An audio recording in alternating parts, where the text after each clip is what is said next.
Dawme kowaji dangan barakɛlaw u nana kana bɔ yan jagokɛlaw ye walasa u se ka baara kɛ. Wajulikɛlaw ka jɛkulu willa ka taa tamana a Kayi.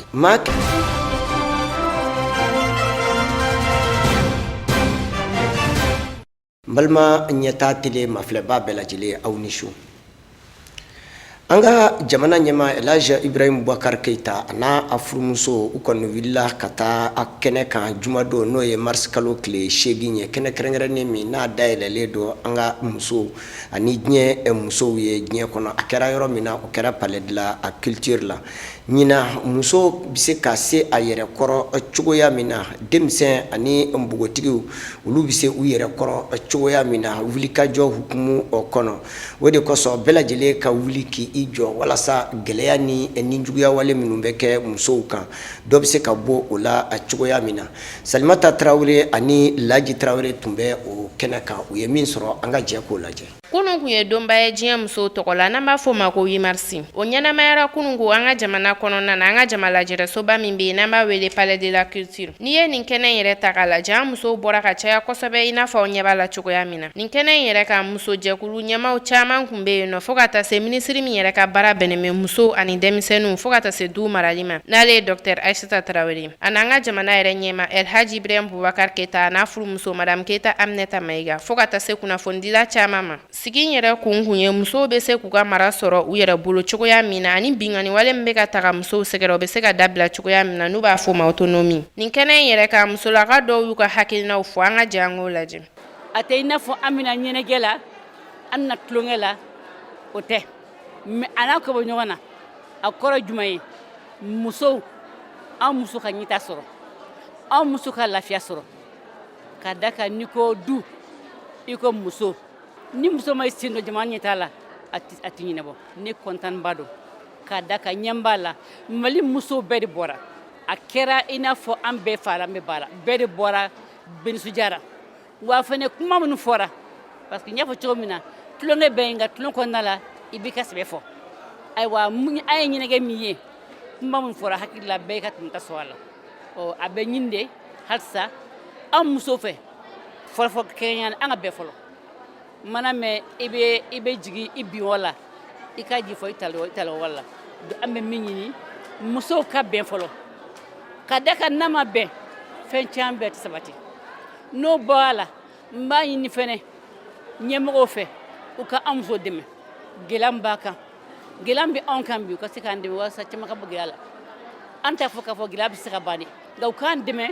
cogo min na gɛlɛya bɛ se ka nɔgɔya an ma o ye mun ye muso caman bɛ bi bi na u bɛ gɛrɛntɛ la furu kɔnɔna la caman ye bi bi i b'a sɔrɔ u tɛ baara la u ka hali ka da dumuni a ka gɛlɛn ma donc an bɛ min ɲini ɲumanw fɛ halisa u ka musow dɛmɛ cogo min na u ka se ka u yɛrɛ ta u ka se fɛnɛ ka du i sɛbɛ don du ma.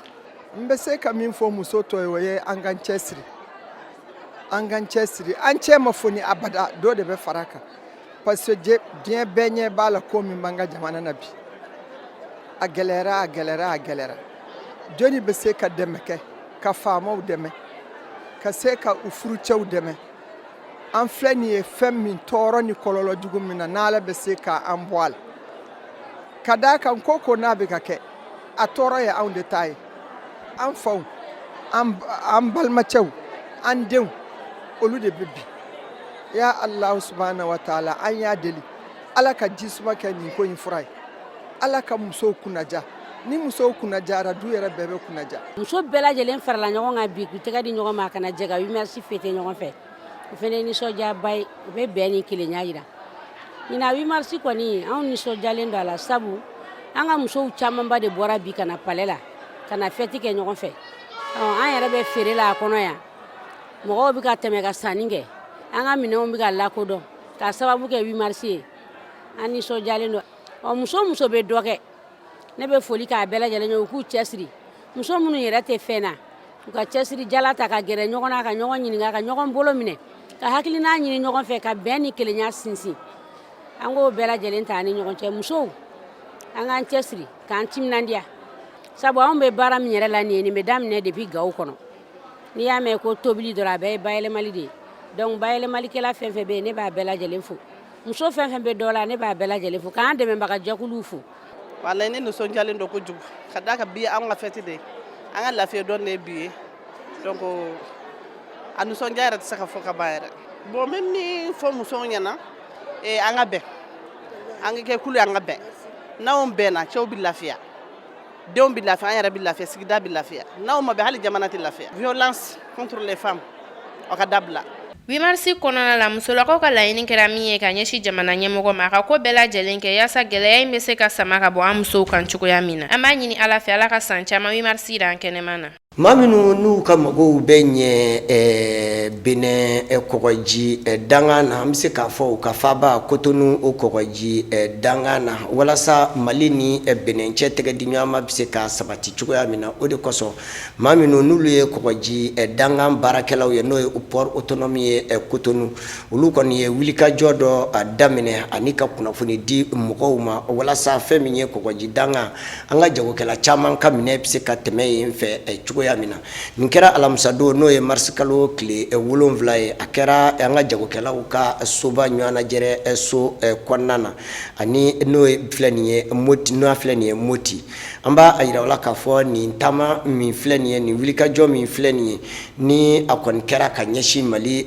jagokɛlaw ma walasa u bɛ se ka Kotonu port kɔni dɔn ka taa u ka baaraw bila yen nɔ an'u ye fɛɛrɛ kura minnu tigɛ walasa nɔgɔya bɛ se ka don jagokɛlaw ka baara la cogoya min na u bɛ se ka bɔ a kalama cogoya min na Ali Kulubali ni Musa Jalo tun b'o kɛnɛ kan u ye min sɔrɔ tele ɲɛta a to a la an ka jɛ k'o lajɛ. Yasa ka se ka bɛɲɔgɔnya baaraw kɔni ka se ka olu sinsin fɛn ye Mali sanni feere kɛbaw ni o ye Mopti yanfan n'u ye Mali camancɛ bolo yanfan fo ka taa se Mali kɔrɔnfɛ yanfan sanni feere kɛbaw ni fɛn ye port autonome de Cotonou ni o ye Benin port autonome maaw ni ɲɔgɔn cɛ olu ye wulikajɔ kɛ o ɲɛmaabaw ka se ka fɛn ye wulikajɔ kɛ ka se Mali kɔni kɔnɔ kɛrɛnkɛrɛnɲɛna Mopti ka taa o sanni feere kɛbaw ka taa olu kɔni fara ɲɔgɔn kan yasa ka se ka ɲɛfɔli kɛ olu kɔni ye sariya kura min dolen don o ka port kɔnɔna na yasa u se ka bɔ Mali sanni feere kɛbaw na se ka taa sanni kɛ ka na Mali kɔnɔ nɔgɔya la o kɔni ye maaw wele sanni feerekɛbaw wele yasa o na se ka taa o ɲɛfɔli kɛw ye wa a dirala k'a fɔ o sigi yɛrɛ kɛla fɛn ye alamisa tɛmɛlen n'o bɛɛla fɛn ye marisi kalo tile 7 Mopti sanni feerekɛbaw yɛrɛ tɔgɔla so n'u ye chambre de commerce kɔnɔ o de hokumu kɔnɔna sa o kuma kɔnɔna na sigi in yɛrɛ bɛ ka boli mun de kan o ye nin baara kɛ mun de la ani fɛn ye o ka laɲini ye jumɛn ye o ɲɛfɔli kɛla maa min fɛ sa o de ye fɛn ye o bɛ min wele ko président régional des chargeurs ale ye ɲɛfɔli kɛ maaw ye o la.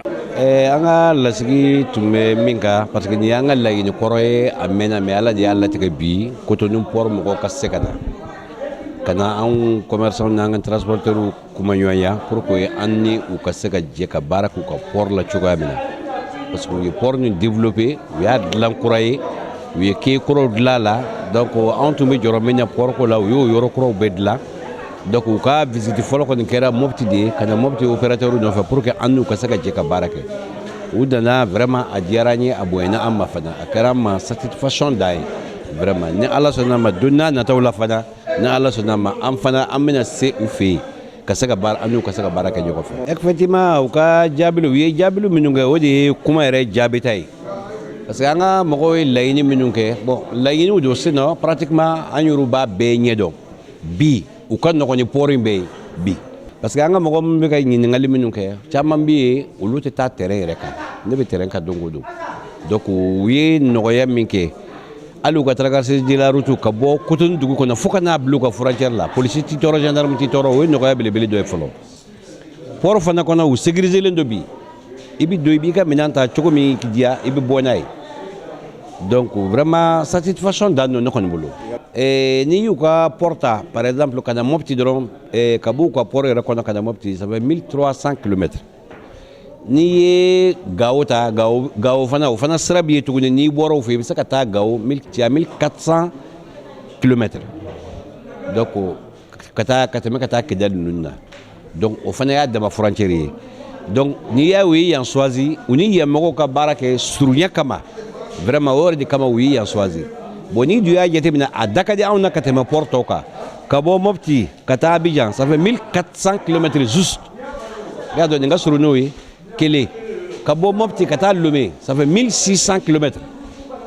Dakar ye fo 2000 et quelques Mauritanie 1900 et quelques donc jumɛn de ka surun 1300 de ka surun o kɔfɛ hali sisan fɛn min ye nɔgɔya kura minnu don la ka bɔ Cotonou port la ni o y'o ka jilasira ye ni bateau bɛna jɔ yen fɛn min ye sanni feerekɛbaw bɛ t'u ka minɛnw ta yen sira min bɛ bɔ yen ka na Mali kɔni kɔnɔ nɔgɔya min donla a kɔnɔ fɛn min ye maa wɛrɛ bɛ yen o ɲɛfɔli kɛla ale kɔni ye ale ye ɲɛfɔli kɛ o bakurubakuru la a y'a jira fana k'a fɔ u ka port la u kɛn bɛ ka fɛɛrɛ dɔw bila sen kan pour que ni marchandise a ka teliya mun de ka gɛlɛn kosɛbɛ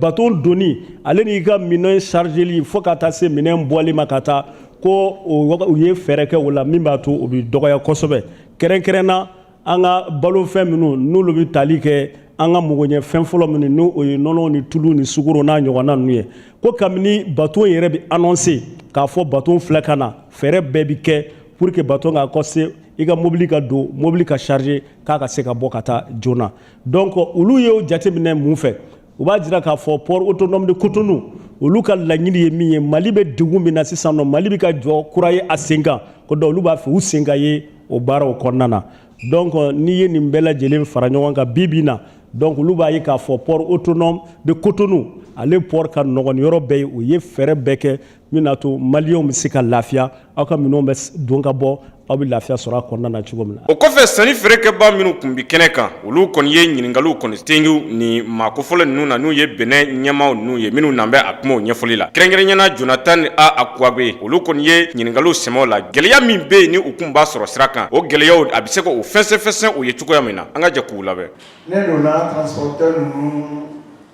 ɲɔgɔn cɛ a mɛnna dɔɔni ka bɔ Bamako ka taa fo Kidali. Aw ka président Youssouf an y'a baara caman kɛ ne y'a baara in se yɔrɔ dɔ la ne y'a ɲini transporteur min bɛ Benin, Niger, Burkina ani Mali la k'an bɛɛ kan ka sigi tɔn kelen kɔnɔ k'an kana to ko fɔ bilen ko maliyɛn ninnu n'u taara Benin o tɛ tɛmɛ 10% ou 15% kan. Ko nin tɛ sɔrɔ tuguni mais démarche in a ma se da la fɔlɔ mais a bɛ se mais ka tɛmɛ nin kan e y'a fɔ ko transporteur fila de bɛ bɔ Mopti ka taa Cotonou sisan n'a tiɲɛ don n'a nkalon don ko Cotonou sira a gɛlɛnlen don olu fila bɛ se k'a fɔ o bɛ se k'a fɔ n'a vraiment o t'a fɛ ko aw fana aw ka tɛmɛ sira in la. Ça c'est différent. Sinon Bibi débouché Cotonou sira la. Ni bɛɛ lajɛlen tɛmɛlen kɔfɛ fɛn min ye port autonome de Cotonou a ɲɛmaabaw fo ka taa se u ka président kɔnɔma u ka jamana masakɛ n'u ye Patrice Talon ye u y'a jira k'a fɔ malidenw bɛɛ lajɛlen ɲɛna kɛrɛnkɛrɛnnena Mali commerçant sanni feerekɛba minnu bɛ fɛn min ye Mali camancɛ bolo yanfan ka taa a kɔrɔnfɛ yanfan fɛ u ka wulikajɔ kɛ ka ɲɛsin u ka port ma barisa nɔgɔyaba de donna a kow la yaasa u na se ka baaraw kɛ ɲɔgɔn fɛ cogoya min. musow ka ɲɔgɔn dɛmɛ kɛnɛ min bɛ yen nɔ u ka hakilina u ye hakilinaw ta san 2019 kama o de hukumu kosɔn u ye wajuliba dɔ kɔni sigi sen ka Kalabankɔrɔ nɛrɛ kɔrɔ o kɛra jumadon n'o ye mars kalo tile 8 su ye a dabɔlen don a kama mars kalo tile 8 a seli bɛ se ka kɛ musow ta ye cogoya min na k'a sabu kɛ don kɛrɛnkɛrɛnnen don diɲɛ fantan ani 4 bɛɛ lajɛlen kɔnɔ ka ɲɛsin musow ma gɛlɛya minnu b'u la ani laɲini minnu b'u la bɛɛ lajɛlen bɛ se k'i sigi ka miiri kan sa kɔnɔ cogoya min na ɲina u kɔni u ye hakilina min ta silamɛ jɛkulu in ye hakilina min ta o ye silamɛw kɛwalew u kumana o de kan ani muso ka hakɛ a n'a ka kɛta minnu bɛ silamɛya kɔnɔna na tɛgɛdi ɲɔgɔnma den ni somɔgɔw ni ɲɔgɔn cɛ u kumana o fana kan Abdu Watara ani Salifu Ɲare de tun bɛ o kɛnɛ kan walasa aw tele ɲɛta mafilɛba bɛɛ lajɛlen bɛ se ka kunnafoniw sɔrɔ an k'o lajɛ ɲɔgɔn fɛ. Kunungo juma marsi kalo tile 8 san 2019 lansaraseliw kelen kɔfɛ Kalabankɔrɔ nɛrɛ kɔrɔ musow ka jɛkulu min bɛ n'a bɛ wele ko l'association entre aides féminines olu ka san 2019 baaraw kɔni daminɛna ka kɛɲɛ ni 8 marsi ye musow tɔgɔla donba ni jɛkulu in kɔni ye wajuli belebele kɔni boloda sigida musow ani denmisɛnninw kɔni bɔra kosɛbɛ ka ni kɛnɛ in kɔni ɲɛnɛmaya ni wajuli ninnu kɔni tɛmu kɔni tun bɛ boli kɛ tɛmu 3 kɔni kan tɛmu fɔlɔ ye silamɛ yɛrɛ kɛcogoya ani a ka lahalaya tɛmu filanan tun bɛ boli min kan silamɛ musow jɔyɔrɔ an'u ka hakɛ silamɛya yɛrɛ kɔnɔna na. Tɛmu sabanan kun bɛ tali kɛ min kan, masaw ni denmisɛnw ka hakɛ. Ni baara ninnu kɔni daminɛna ni kuranɛ kalan kɔni ye. Wala ya'tali ulil fadli minkum was-sa'ati an yu'tu ulil qurba والساعة أن يؤتوا القربى والمساكين والمهاجرين في سبيل الله وليعفوا وليصفحوا ولا تحبون أن يغفر الله لكم والله غفور رحيم.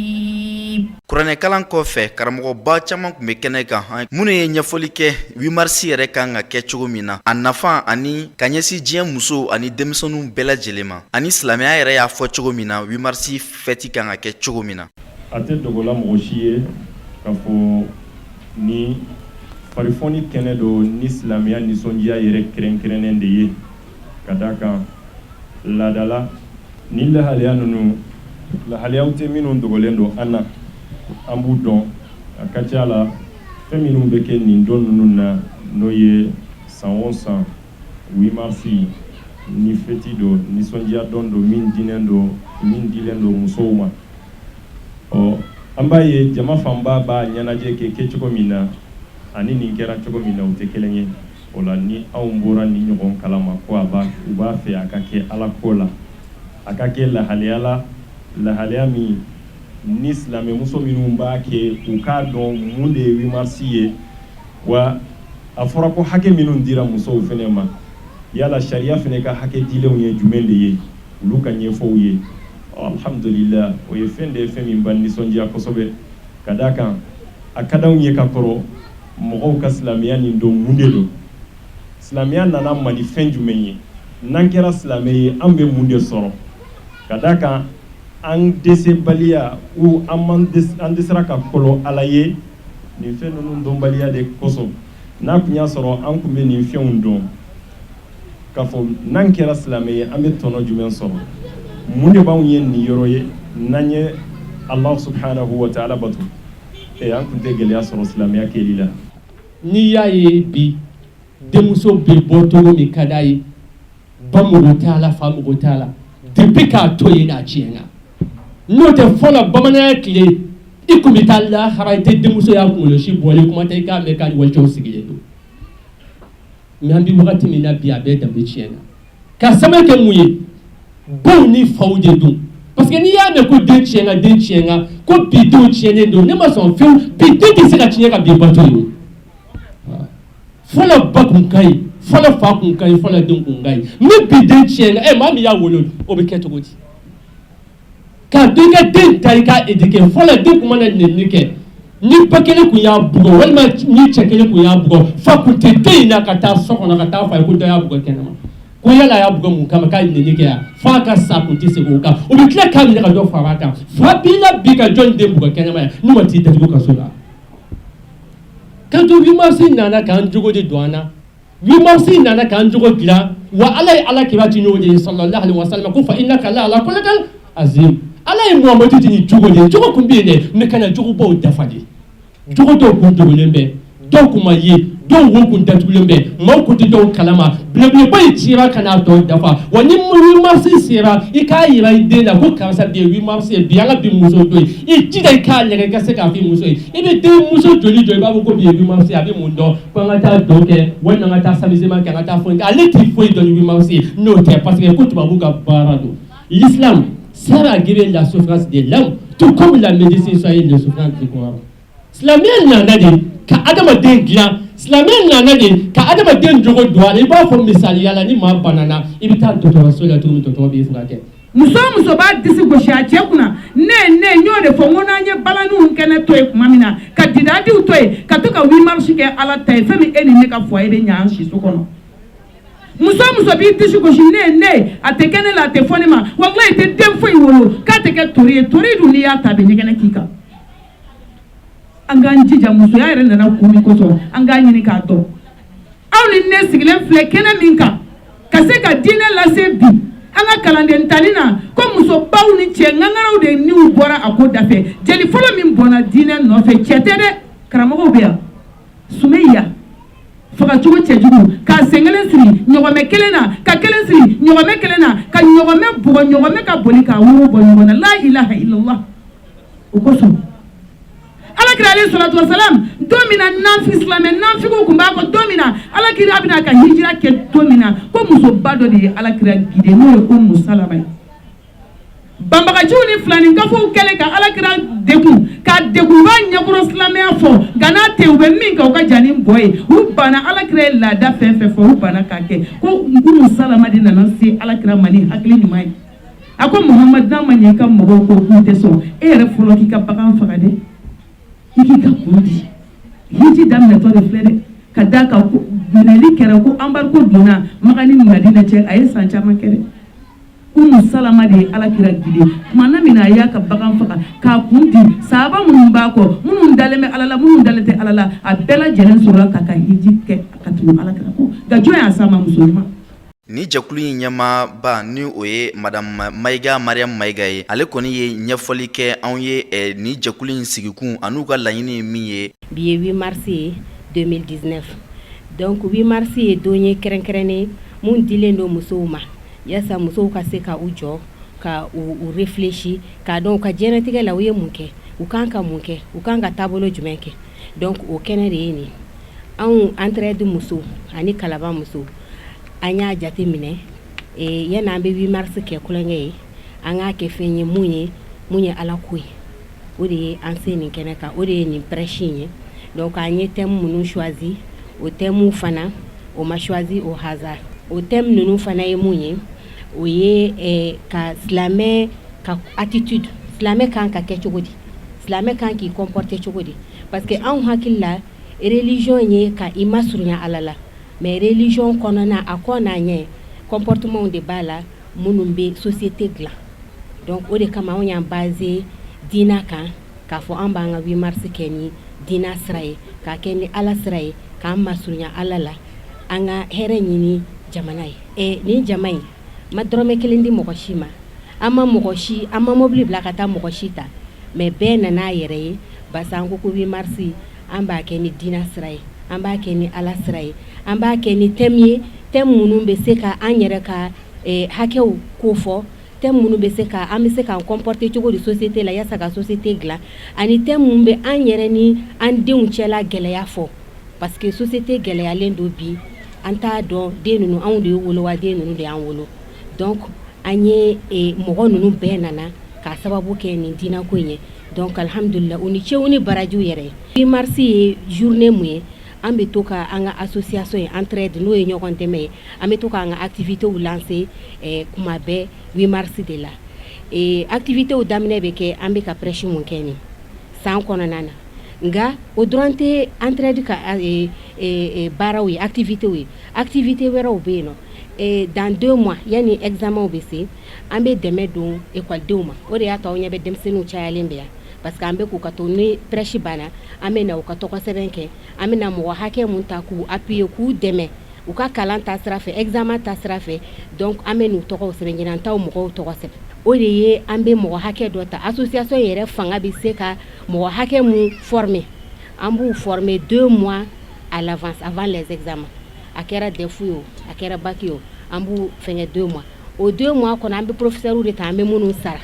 donc an yɛrɛ ka famille kɔnɔ tableau bɛ yɔrɔ minnu na espace bɛ famille minnu kɔnɔ comme association de don n'a fɔra association o kɔrɔ an bɛ jɛ k'a kɛ ɲɔgɔn fɛ partenaire ko tɛ mais an yɛrɛ bɛ se ka mun kɛ an k'o kɛ yanni an bɛ mɔgɔ sɔrɔ mun bɛ an dɛmɛ ni a sira ye donc an b'a kɛ an ka famille la an bɛ professeur ta association b'olu sara professeur bɛ u kalan bon comme bakikɛla ninnu a bɛɛ tɛ section kelenw ye seriw ka ca donc an b'a essayer k'u kɛ par groupe an bɛ bɛɛ minnu bɛ seriw la an b'u bilasira on fait tout un programme fo ka taa examen se donc n bɛ fɛ ka salon ta misaliya fɔ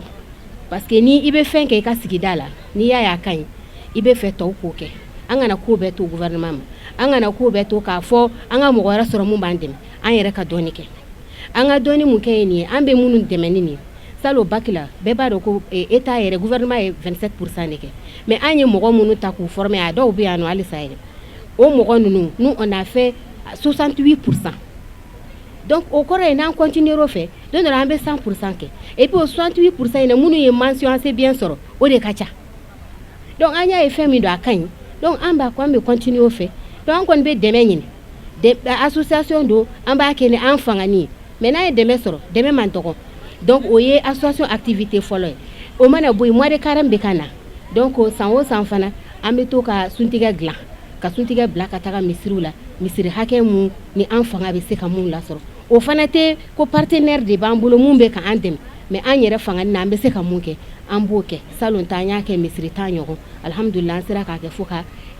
sunkalo ban vacances ninnu fana na an tɛ denmisɛnninw to yen parce que an b'a ye cogo min denmisɛnnin fitinin o b'a ta denmisɛnnin fitinin ka taa 7 ans ninnu minnu bɛ se kuma la ani ka taa fo 19 ans 20 ans ninnu donc an b'olu kalan kuranɛ kalan na o kɔni association b'o kɛ kabini an ma récépissé sɔrɔ an b'o kɛ a ka ca ni san 10 ye an bɛ denmisɛnnin hakɛ dɔw fɛngɛ an b'u ta après an bɛ san mana ban an b'a essayer ka cadeau k'u ye ka fɛn dɔw k'u ye mais projet caman bɛ an bolo donc an ka 8 mars kɛ ɲɛnajɛ mun n'a bɛ se ka hɛrɛ las'an ma. L'association entre aide féminine ni jɛkulu in kɔni ka baara ye min ye sigida bɛ se ka yiriwa cogo min na an balakaw bɛ se ka lafiya ka hɛrɛ sɔrɔ cogo min na degun min b'u kan u bɛɛ lajɛlen bɛ se ka bɔ degun in kɔnɔ cogo min na ani denmisɛnninamaw bɛ se ka dɛmɛ cogo min na jamana ɲɛmaaw ani hakilina ɲuman bɛ maa minnu na olu kɔni bɛ se ka dɛmɛ ta k'a don ni association in ya barisa association sigikun ye min ye silamɛya bɛ se ka yiriwa ka ni silamɛya bɛ se ka faamuya cogo min na musow ni denmisɛnw fɛ n'an ka sigida bɛ se ka yiriwa cogo min na.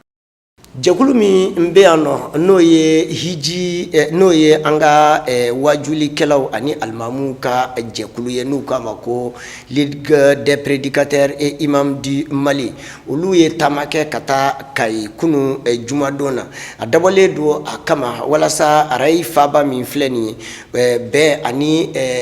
basigi o bɛ se ka don an ka jamana fantan ani naani bɛɛ lajɛlen na an bɛ a yira k'a fɔ ninnu selen Kayi u sɛbɛkɔrɔ kunbɛla ka u ma sɛbɛya bisimila Bukar Tolo ni Munir Jire olu ye kunnafoni lase an ma o kuma an ka jɛ k'a lajɛ u ye min sɔrɔ. Wajulukɛlaw ka tɔnba min bɛ anw ka jamana kɔnɔ n'u k'a ma Ligue des prédicateurs au Mali arabukan yɛrɛ la n'u b'a wele ko Rabitatu Duat fi Mali n'a jɛkulu yɛrɛ ɲɛmaaba ye Imam Mohamad Traoré nin jɛkuluba min kofɔlen filɛ sigikunba min b'a la o de ye jamana in kɔnɔ wajulu yɛrɛ bɛ se ka bila sariya kɔnɔ cogo min na dɔnnibaaw jɛra ka fara ɲɔgɔn kan ka tɔnba min sigi pour que ka weleli kɛ ka taa Alahu Taala ka diinɛ ma o bɛ se ka kɛ kɛcogo ɲuman na cogo min a jɛkulu maaw ka baaraw ka ca a baaraba dɔ ye u bɛ yala Mali région bɛɛ lajɛlen na san o san yala kun bɛ kɛ min ye ka se ka taa région dɔnnibaaw kuma ɲɔgɔnya a région yɛrɛ sigibaw k'u kuma ɲɔgɔnya diinɛ yɛrɛ hakilina ɲuman ani faamuya bɛ se ka don u dusukun na cogoya min na a dogolen tɛ maa la k'a fɔ anw ka jamana kɔnɔ waati laban ninnu na fɔnkɔɲɔgɔnyaw nana kosɛbɛ f'a kɛra sababu ye ka jolibɔn caya basigibaliya yɛrɛ wulila jamana kɔrɔnya fan fɛ haka ja ka don camancɛ fan fɛ an bɛ don min na ko bi sira yɛrɛ kɛn bɛ k'a fɔ jamana fan bɛɛ lajɛlen kɔn bɛ basigibaliya ye o de kosɔn nin jɛkuluba in u kɔni wulila ka to ka taama Mali région ni ɲɔgɔn cɛ mun kosɔn ka weleli bila maaw ma jamana yɛrɛ bɛ se ka don basigi minɛn kɔnɔ cogoya min na jɛkulu in sera Kaye dugu kɔnɔna la u kɛlen kɔfɛ ka Mali région dɔw kɛ i n'a fɔ Mopti Segu Kulikoro an bɛ don min na ko bi u sera Kaye jɛkulu in a jamakulu min bɛ n'olu kɔni kun dara Kaye kan o bɛ se maa 15 bɔ ɲɔgɔn ma ni ka ɲɛmaaya di Dr Ousmane Saleh Traoré ma u selen kɔfɛ Kaye u ye baaraba min kɛ o ye u wulila ka se ka taa Kaye gouverneur yɛrɛ fo foli tɛmɛnen kɔfɛ u ye dantigɛlika ye laɲiniba min bɛ u la Kaye mara kɔnɔna la nin tile 4 baara in kɔnɔna la o kɔfɛ kuma falen kɛra u ni Kaye gouverneur ni ɲɔgɔn cɛ gouverneur yɛrɛ la nin baara ninnu kɛra baara ɲɛbilaw ye ka kɔn u nakun yɛrɛ ɲɛ Kaye marabolo gouverneur a kɛlen kɔfɛ ka ninnu bisimila nisɔndiyakan ani bilasiralikan caman sɔrɔla a bolo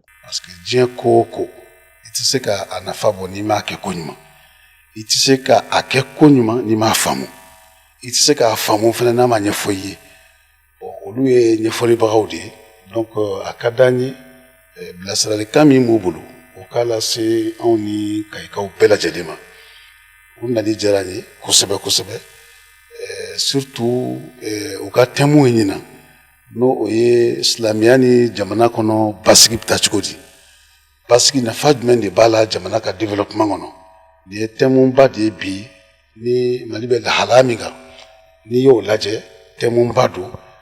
i b'a dɔn ko mɔgɔ hakilimaw de ye baara kɛ ka nin thème in ta a b'a yira fɛnɛ thème in ko jamana souci b'u la kosɛbɛ o tuma anw n'u bɛ se ka baara kɛ ɲɔgɔn fɛ an b'a f'u ɲɛna ka bɛɛ lajɛlen tɔgɔ la u bisimila Ala ka kuma ɲuman don u da ka fɔ an ye Ala ka yarabi u bɛ kuma min fɛnɛ fɔ an ye ka lamɛnni di an ma ka a faamuya di an ma donc u bisimila u bɛ yan nɔ wagati min kɔnɔ n y'a jira u la ni gɛlɛya bɛna b'u ka yan sigili la tile damadama in kɔnɔ alors o k'a fɔ an ɲɛna joona n'u y'a dɔn k'an bɛ se ka baara fɛn o fɛn min kɛ pour que u bɛ se k'a kɛ lafiya la u bɛ se k'u ka ci kɛ hɛrɛ la ka segin o de ka d'an yɛrɛ y'an ka laɲini o de o tuma u bisimila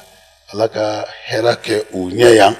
n'u taara ala ka hɛrɛ k'u kɔ u bɛ taa yɔrɔ min fana ala ka hɛrɛ kɛ yen nɔ. bɔli kɛlen kɔfɛ kaye gouvernement la kundala yɔrɔ min ka o ye kaye mairie ye ka se ka taa a yira u fana na k'a fɔ u ye dunan minnu sɔrɔ nako min b'a la k'o da u tulo kan o kumaw fana bɛɛ tɛmɛnen kɔfɛ kaye mairie a secrétaire général n'o y'a segale ale fana ye kumakanw ta k'o di bɛɛ lajɛlen ma.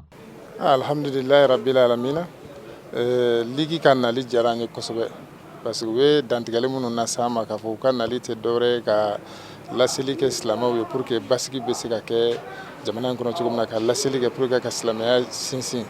alhamdulilayi o ka d'an ye kosɛbɛ parce que baara o baara n'i b'a kɛ ni basigi tɛ jamana kɔnɔ i ka baara nɔ tɛ yen donc an b'u fo u ka nali la u ka nali diyara an ye kosɛbɛ an b'a f'u ye k'u bisimilayi u n'an bɛ kun alhamdulilayi u ka nali fana an se ye fɛn fɛn ye an b'a kɛ k'u dɛmɛ pour que u ka se k'u ka objectif atteindre parce que an bɛ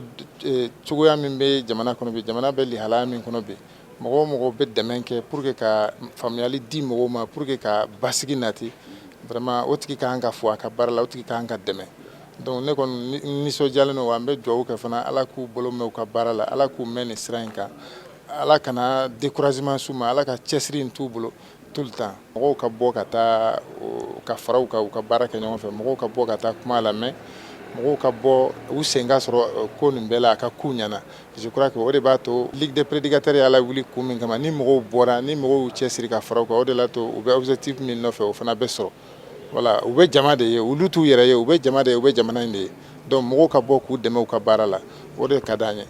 an b'o de ɲini mɔgɔw fɛ an b'o de wele fana bila ka taa mɔgɔw ma. anw ka jamana kɔnɔna la jɛkuluba min sigira wajulukɛlaw ka se ka fara ɲɔgɔn kan cogoya min na n'u k'a ma ligue des prédicateurs au Mali kaye kɔnɔna la u wulila ka se dugu maakɔrɔba caman ma kɛrɛnkɛrɛnnenya la maa minnu bɛ n'olu ye dɛmɛ kɛ diinɛko la ka se ka foli bila u ma wa ka ɲɛfɔli kɛ u ye nako min b'u la kaye kɔnɔna la walawalali camanba u y'o kɛ o kɔfɛ k'a ɲini nin cɛkɔrɔba ninnu fɛ diinɛ baara min bɛ n'u y'a daminɛ depuis ngale o baara kelen ko olu b'o taasiraw de kan wa u y'a ɲini u fɛ k'a fɔ duwawu ani bilasiralikanw sanga ani waati olu kɔni kɛn bɛ ka u tɛgɛ dayɛlɛ ka o kunbɛn ni maakɔrɔ ninnu bolo maakɔrɔ de bɛ fɛn finman jeninen dɔ dibi la o de y'a to bilasiralikan camanba ani duwawu caman bɔra ni maakɔrɔ ninnu yɔrɔ ka ɲɛsin dunanw ma minnu yɛrɛ kundala kaye kan n'a ɲamaya bɛ Dr Usman Saleh Tarawele bolo nin baaraba min bɛ yen n'a bilalen bɛ Rabitɔtu Duwati maaw fɛ kaye kɔnɔna la nin waati in na k'a minɛ nin kalo in tile 7 ka taa se a 11 ma baara camanba de bɛ n'o kan ka k'a kɔnɔ k'a minɛ conférencew la fo ka taa se débatw ma wajulu camanba o labɛnnen bɛ ani bilasiralikanw ka se misiri caman na ka se ka laseliw kɛ ni Alahu Taala jɛna ni a ye don n'a nataw la ni kibaruya min bɔra nin taama in kan insha Allah an n'o di aw bɛɛ lajɛlen ma telenya an ka taa ka farafinna kunnafoniw fana lajɛ.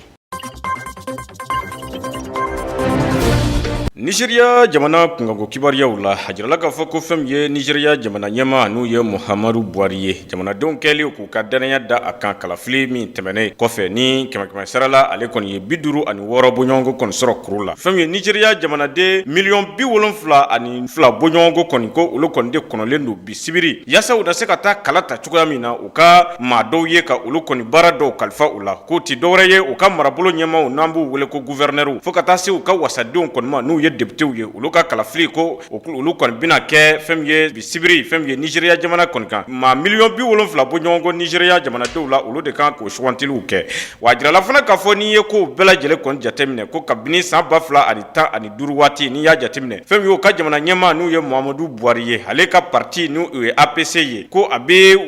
san damadama bɔ bi fɛn min ye gouverneur ni o ye wasa n'u y'u ka marabolo 23 bɔ ɲɔgɔn ko o de tun bɛ olu bolo même y'u ka sina kɔni ye sa n'u o ye PDP ye ko olu ka fɛn ye Nigeria kɔrɔ marabolo 13 bɔ ɲɔgɔn de kɔni bɛ olu kɔni bolo ko nka n'i y'a jateminɛ fana kabini san 1999 ko fɛn ye u ka faaba ye n'u ye Lagos ye ko o kɔni mara bi fɛn ye APC de bolo ko nka fɛn ye ɲinata in maa tɛna se ka kɔni ɲɛfɔ kɛ o la ka sabuya kɛ ko fɛn ye APC kɔni ye ko a kɔni a tilalen don bi fanga ɲini yɛrɛ ta nasira fɛ fo ka taa se fɛn ye maa min bɛ yen ni o ye APC yɛrɛ nɔra n'u ye APC yɛrɛ ka ɲɛma ye fɛn min ye Lagos kɔnɔ jamanadenw ka danaya kɔni tɛ o kan ko nka fɛn min ye ɲina kɔni ye maa tɛna se k'a fɔ ko o na Lagos kɔni sɔrɔ k'a fɔ ko o na o ka mara kɔni bolo a kan ɲina ko fɛn min ye kalafili kɔni ye ko a na kɛ fɛn min ye kalafili ye min bɛna kɛ bolo sama kɔni ye ɲɔgɔn kɔni ni ɲɔgɔn cɛ wa kunnafoni y'a jira hali sisan k'a fɔ ko fɛn min ye Nigeriya yɔrɔ dɔw ye ko olu kalafiliw fana kɔni bɛ siganaw la ka sabuya kɛ jamana ɲɛmaaya kalafiliw waati fɛn min ye olu ka kalafiliw kɔni nana ye k'a fɔ ko fɛn min ye o yɔrɔw ka kalafili la gɛlɛyaba sɔrɔla la fo ka taa se fɛn min ye kalafili minnu kɛlen ni o kɔni u bɛ min wele ko kuru n'u ye voie ye a ba 900 bɔ ɲɔgɔn ko olu bɛɛ kɔni bɔla ka bɛn ji la ko o de tun kɛla sababu ye fɛn min ye PDP maaw yɛrɛ kun y'a jira k'a fɔ ko o tɛ nin kalafili ko o t'a a lakodɔn ko fɛn min ye ka sabuya kɛ fana gɛlɛya de bɛ nin yɔrɔ in na kɛlɛ de bɛ fɛn min ye u bɛ minnu wele ko éleveurs bagan maralaw fo ka taa se fɛn min ye sɛnɛkɛlaw ni ɲɔgɔn cɛ n'o kɛn bɛ ka dankari kɛ fɛn min ye a yɔrɔ in yɛrɛ ɲɛnamaya la. Farafina kɔgɔdugu jamana min bɛ yen nɔ n'an ko a ma ko Alizeri an bɛ se k'a fɔ an yɛrɛ ka jamana tɛnku jamana don an bɛ don min komi bi wulikajɔ kɔni bolodalen don Alizerikaw fɛ ka sababu kɛ u ka masakɛ ni ale yɛrɛ tɔgɔ Abdulaziz Bouteflika a bɛ wagati jan bɔ ni farigan yɛrɛ kɛlen don k'a degun kibaruyaw y'a jira k'a fɔ a yɛrɛ tan bɛ ka taa jamana dɔ kan ni an b'a fɔ o ma ko Suisse walasa a ka furakɛliw yɛrɛ bɛ se ka sabati cogo min na Abdulaziz Bouteflika a nɔfɛmaw kɔni tun y'a jira k'a fɔ a bɛ kan bɔ fanga yɛrɛ tako duurunan nɔfɛ nanzaro yɛrɛ b'a fɔ min ma ko 5e mandat jamana kɔnɔdenw kɔni u y'a jira k'a fɔ o tɛ se ka bɛn cogo si la wulikajɔ in kɔni dabɔra lakɔlidenw fɛ kɛrɛnkɛrɛnnenya la nka o kɔfɛ e ko jama wɛrɛw ma fara kan ka wulikajɔ kɛ Alizeri yɛrɛ duguba fara dugumisɛnw kan maaw kɔni bɛ ka bɔ kunun ko juma kɔni ta o jama de cayara kosɛbɛ u yɛrɛ ka faaba n'a bɛ fɔ o ma ko Alizeri ka taa fara duguba wɛrɛw kan Oran ka taa se Constantine ma ninnu bɛɛ lajɛlen ye dugubaw ye duguba filanan ani duguba sabanan jama kɔni bɔra yɔrɔ mun na ka caya ka yira k'a fɔ fɛn min ye Abdulaziz Bouteflika fanga tako duurunan min ni a kan bɔlen don o nɔfɛ k'o tɛ se ka sɔrɔ cogo si la tagamabaga ninnu ni lakanabaw tilara ka kari ɲɔgɔn na n'o ye polisilakaw ye a bɛ fɔ mugu jugu min ma ko gaz lacrymogène polisiw kɔni labanna k'u fili maaw de kan bari ni tun ye tagamakɛla ninnu dɔw jateminɛ u dɔw tun y'a ɲini k'a fɔ jamana ɲɛmɔgɔ yɛrɛ dakayɔrɔ k'u bɛ to u kunda yɔrɔ de kan o de y'a to polisiw kɔni labanna ka mugu jugu kɔni fili maaw kan halisa polisiw ka wulikajɔ o kɛra sababu ye ka maa 195 tɛgɛ kɔni de dar'o ka kunungo Alizeri jamana kan maa 100 ni maa 12 bɔ ɲɔgɔn minnu kɔni sɛbɛkɔrɔ jɔgɛnna u ka finitigilakaw ka wulikajɔ senfɛ ni tagama minnu bɛ ka kɛ Alizeri jamana kan ni wagati laban ninnu na a dabalibanko kɔni ye min ye Abdulaziz Bouteflika a yɛrɛ ka wasaden dɔw bɛ yen nɔ n'an b'a fɔ o ma ko député olu dɔw kɔni ye Abdulaziz yɛrɛ kɔ bila ka ban bari kunungo tagama min kɔni kɛra Alizeri jamana kan wasaden dɔw yɛrɛ farala tagamalikɛlaw kan u yɛrɛ ka duguba min bɛ yen nɔ n'a bɛ fɔ a ma ko Constantine n'o yɛrɛ Alizeri yɛrɛ duguba filanan ye o maire kɔni fana bɔra ka fara dugukɔnɔdenw kan ka tagama fana boloda o b'a jira k'a fɔ maa minnu kɔni tun kɛlen don ka Abdulaziz jukɔrɔma dondo n'o ye wasadenw ye ka taa se a yɛrɛ ka maire ma olu bɛɛ lajɛlen bɛ k'a kɔ bila maa bɛ se k'a fɔ e ko Abdulaziz Bouteflika a ka fanga tɛ ka se a labanyɔrɔ la de. Turki jamana kungango kibariyaw la musow la tɔgɔla don min bɛ yen ni an b'a wele ko 8 mars ka se ka wuli ka jɔ ka musow ka hakɛ ka se ka o kɔni ɲini diɲɛ bɛɛ lajɛlen kɔni ye cogoya min ani denmisɛnninw bɛɛ lajɛlen musow ka hakɛ bɛ se ka ɲini cogoya min na n'u b'a a don yɛrɛ wele ko 8 mars olu ka o ɲɛnajɛw kɔni kumaw kɔnɔna na sa fɛn min ye na a ɲɛnajɛ yɛrɛ kɛla jamana bɛɛ fɛ diɲɛ bɛɛ lajɛlen fɛ fɛn min ye Turki musow fana ye ko olu fana kun ye wulikajɔ kɛ k'a fɔ ko u fana na bɔ yaasa ka se ka o ɲɛnajɛw kɔni kɛ o de ko kun kɔnɔna na sa a jarala k'a fɔ ko fɛn min ye Turki masakɛw a jamana ɲɛmaw olu kɔni ye wulikajɔ kɛ ka se ka musow kun ye jɛkulu min ta ka se ka fara ɲɔgɔn kan yɔrɔ dɔ la yaasa u na se k'u ka muso fɛti musow ka ɲɛnajɛ in kɔni kɛ cogoya min na ko o kɔni ye finitigiw bila ka na u bɛɛ yɛrɛkɛ ka bɔ yen ko ka sabuya kɛ k'a fɔ ko fɛn min ye nin jɛkulu ninnu kɔni ye ko lajɛrɛ min bi kɛ fɛn min ye Turki jamana kɔnɔ musow ta don hali ka taa se maawuruw ma ko o kɔni tɛna kɛ tuguni ko hali n'a sɔrɔ k'a ta san 2016 waati fɛn min ye Turki jamana ɲɛmaaw kɔni ye olu kɔni ye o ɲɛ tuguni ko ninnu bɛɛ lajɛlen kan ko nka hali n'a sɔrɔ o baaraw kɔni kɛla o waati ko u y'a jira k'a fɔ ko o kɔni tɛna ɲɛ tuguni ko ka sabuya kɛ ko fɛn min ye nin waati ninnu kɔni na fɛn min ye jɛkulu fɛn fɛn bɛ yen ni a bɛ sigi ka se ka fanga kɔni ka se ka a buruja ani ka fanga marabaw ko o dɔgɔya ko o jɛkulu olu jɛkulu ninnu a jɛkulu farakaɲɔgɔn min bɛ kɛ ko o tɛna kɛ tuguni o de hokumu kɔnɔna na musow ye farakaɲɔgɔn min kɛ fɛn min ye jamana masakɛw olu kɔni ye wulikajɔ kɛ ka finitigiw bila ka taa o bɛ min wele ko gaz lacrymogène sisi mugu sisilama ka o ci u la k'u bɛɛ lajɛlen yɛrɛkɛ wa u y'a jira k'a fɔ jɛkulu fɛn fɛn bɛ yen n'a bɛ fara ɲɔgɔn kan ka fanga dɔgɔya o lajɛrɛ tɛna kɛ fɛn min ye Turki jamana kɔni kɔnɔ tuguni.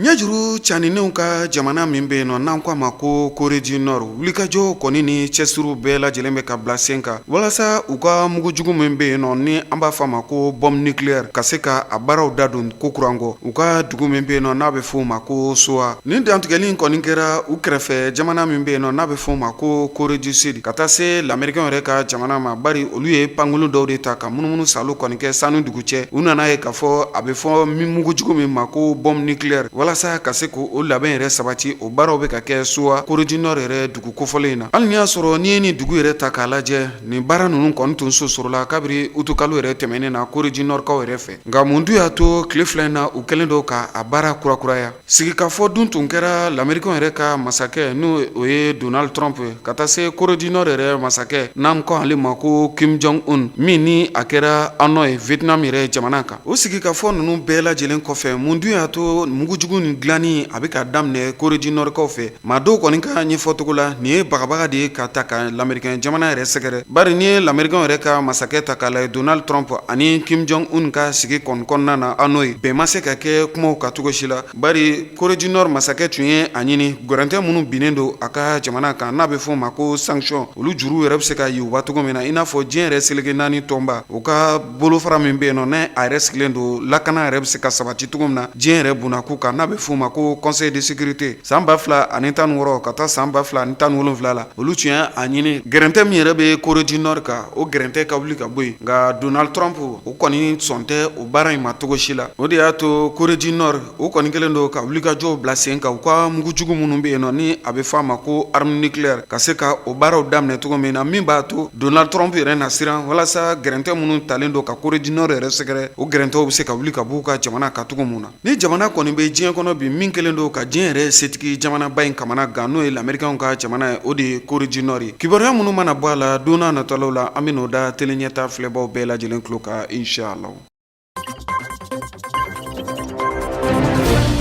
an bɛ aw fo aw minnu ni waati bɛɛ lajɛlen tele ɲɛta de y'aw ka kunnafoniw ta yɔrɔ ye danaya de bɛ o kɛ o tuma an bɛ dugawu don de kɛ sa ala ka danaya to an ni ɲɔgɔn cɛ ka su yɛrɛ di an ma ka an kelen kelen wuli ka fajiri don an garisɛgɛ la assalamu alaikum